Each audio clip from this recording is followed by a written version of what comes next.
Welcome to the deep dive. You know how sometimes you need to get your head around a topic quickly? Yeah, you're digging through websites, articles, trying to figure out what actually matters. Exactly. It can be, well, a bit overwhelming. So that's what we do here. We sift through it all and pull out the key stuff for you. A faster way to get informed. And today, we're diving into healthcare quality and patient safety, specifically how it's evaluated, how it's improved. We've got a good mix of sources. There's the big international player, Joint Commission International. Right, JCI. And then India's National Accreditation Board for Hospitals and Healthcare Providers, that's NABH. Plus a consultancy called Supremediq that helps hospitals with this stuff. And ISQA, the International Society for Quality in Healthcare. They've got a broader global improvement focus. And finally, we'll unpack two specific methods, mystery audits and observational audits, see how they work. So the mission today really is to understand these different ways healthcare organizations check on themselves, basically, how they try to boost quality and the patient experience. Yeah, it poses that fundamental question, doesn't it? How do hospitals really know if they're providing the best, the safest care possible? It's a critical question. Okay, let's kick things off with Joint Commission International, JCI. They seem like a major force globally. Oh, definitely. JCI is, widely seen as a leader worldwide for healthcare quality, for patient safety. Their mission statement is pretty direct, isn't it? Yeah. To enable and affirm the highest standards of healthcare quality and patient safety for all. Quite clear. And the scale is, well, it's huge. Over 70 countries. Yep. Across Asia, Europe, the Middle East, Africa, Latin America. They've got over 1,000 accredited or certified programs. Wow.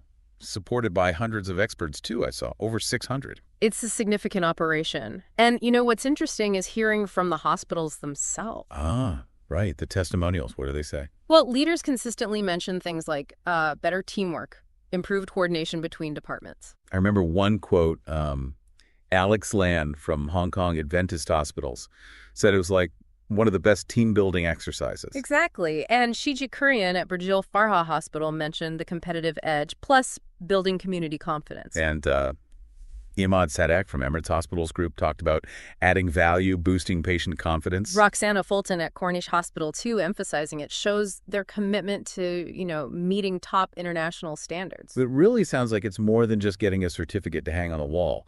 It actually maybe changes how they work internally. That's the idea, yeah. It seems to push towards a culture focused on patient safety, on always looking for ways to improve. And JCI offers a lot to help with that, right? Not just the main accreditation. No, they have specialized certifications, too, like in healthcare sustainability, even telehealth now, plus their standards, the International Patient Safety Goals. Oh, yeah, the IPSGs. Those are well known. Very. And advisory services, online tools, publications, educational stuff. It's quite comprehensive.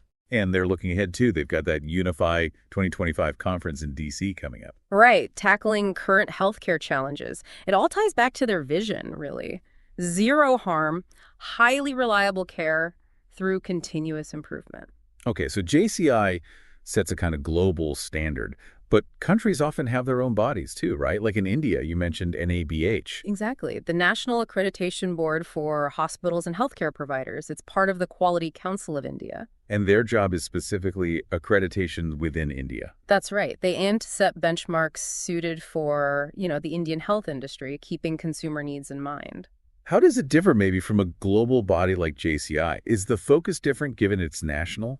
Well, naturally, it's tailored to the Indian context. They talk about having functional autonomy, but with support from government industry stakeholders there. Okay. And their website offers things like digital health toolkits, specific fee structures, policies relevant to India, things that are very practical on the ground there. Makes sense. And like JCI, they also list the benefits of accreditation. So you can even buy standards directly from them. Yeah, they're really trying to build what they call an ecosystem for quality, specifically within Indian healthcare. An ecosystem for quality. I like that framing. It's about creating that supportive framework nationally. Okay, so we have the standard setters, Yeah. like JCI globally and NABH in India. But getting accredited, that sounds complex. It definitely can be. And that's where consultancies often step in, like Supremediq, the one we looked at. Right. They position themselves as a trusted partner for hospitals helping with development, planning, and specifically accreditation. They mention NABH and NABL. And their services seem quite broad. It's not just ticking the accreditation boxes. No, it looked like they do hospital design, recruitment, setting up quality management systems, even calibrating equipment and business consulting. Yeah, a really wide range. Suggests they're aiming for like a holistic approach to helping these healthcare organizations. They talk about implementing best practices for operations, improving performance overall. And their team apparently has expertise in business management, finance, marketing, all crucial for running a hospital effectively. On the accreditation side, they specifically mention NABH accreditation support.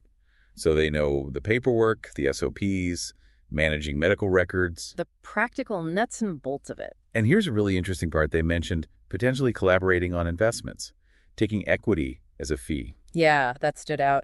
Offering a sort of single point service for development and operations and being invested in the outcome, that's quite a partnership model. Definitely different. Shows a deep level of, well, commitment, I suppose. Suggests a shared interest in the hospital's success. Absolutely. Okay, so we've got standard setters and helpers. Let's zoom out again to another international organization, ISQA. Right. The International Society for Quality in Healthcare. They're member-based, not-for-profit, and been around for, what, over 30 years? Yeah, focusing on promoting quality improvement globally. Their approach seems multifaceted. It is. They focus on education, sharing knowledge and best practices, also external evaluation of health systems. How does that work? The external evaluation part. Well, they have a branch, the IEE, the ISQA External Evaluation Association. It links to accreditation and assessment, helping ensure evaluation bodies themselves meet certain standards. Ah, okay. So kind of quality control for the quality controllers. Sort of, yeah. And they support health systems directly, connect professionals. Their network is huge to 70 countries, 6 continents. And they put out resources, right? Journals, papers? Yep. The IJQHC and IJCOMS journals, green and white papers on patient safety topics. They're trying to share what works. And events, too. There's a conference in Sao Paulo in 2025 on inclusive health systems. Exactly. It's all about building that global community, fostering learning and collaboration across borders to improve healthcare quality and safety everywhere. The idea of international collaboration driving up standards everywhere is pretty powerful. It really is. Okay, so we've looked at the big organizations setting standards, the consultants helping meet them, and the global network fostering improvement. Now let's get into the nitty-gritty. The actual audit methods. Mystery audits and observational audits. Right. 2 distinct techniques offering different kinds of insights. Let's start with mystery audits. The name alone is intriguing. Yeah. It involves trained people acting like patients or family members.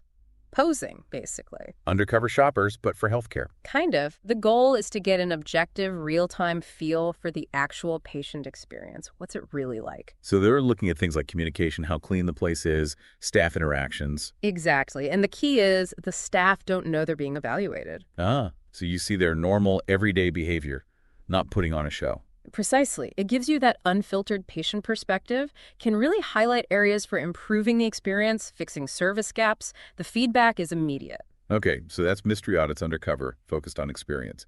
What about observational audits? Observational audits are more direct. Someone, an auditor, is actually watching staff or processes. Watching them do specific tasks. Yep. Like, are they following infection prevention protocols correctly? Is medication administration done according to the rules? Things like that. Crucial stuff. Things that directly impact safety. Absolutely. The focus here is on adherence to established procedures and standards. How well are people following the rules? But here, the staff usually know they're being watched, right? Typically, yes. Which, has pros and cons. Right. People might act differently, be more careful because someone's observing. Yeah. The Hawthorne effect, potentially. Could be. That's a potential bias. But the advantage is you can target very specific processes and get real-time data on compliance for those specific things. Okay, so let's recap the difference. Mystery audit. Posing as patient focuses on patient experience, staff unaware. Right. Observational audit. Direct observation focuses on process adherence, staff usually aware. Got it. So one gives you what it feels like from the patient side. The other gives you are they following the rules from an observer side? Exactly. Both seem really valuable, just offering different complementary perspectives on quality. Different tools for the quality improvement toolkit. Nicely put. Okay, let's try and bring this all together. We started with JCI setting global standards and NABH doing similar work specifically for India, big accreditation bodies. Then Supremediq, as an example of consultants who help hospitals actually achieve that accreditation, navigate the process. And ISQA, working worldwide to share knowledge, connect people, and generally push for better quality everywhere. And finally, those two audit methods. Mystery audits, giving the patient view, observational audits, checking process compliance. So for you listening, it's not just about knowing these names exist. It's seeing how all these pieces, standards, support, global learning, specific checks, fit together. It's a multi-layered approach to try and make healthcare better and safer. Absolutely.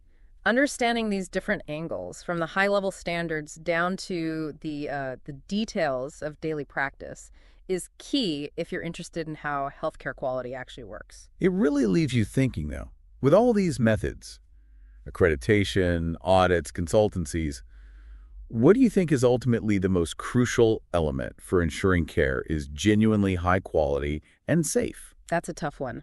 Is it the culture, the leadership, the frontline checks? Or maybe, how could you combine these things? Like, could you use mystery audit findings to better target observational audits, perhaps? Get a fuller picture. Interesting thought. How to blend these perspectives for an even clearer view of performance. Definitely something to mull over. Indeed. And if this deep dive sparked your interest, we definitely encourage you to check out the websites and resources we touched on. Yeah, there's always more to learn in this field. It's constantly evolving and, well, incredibly important.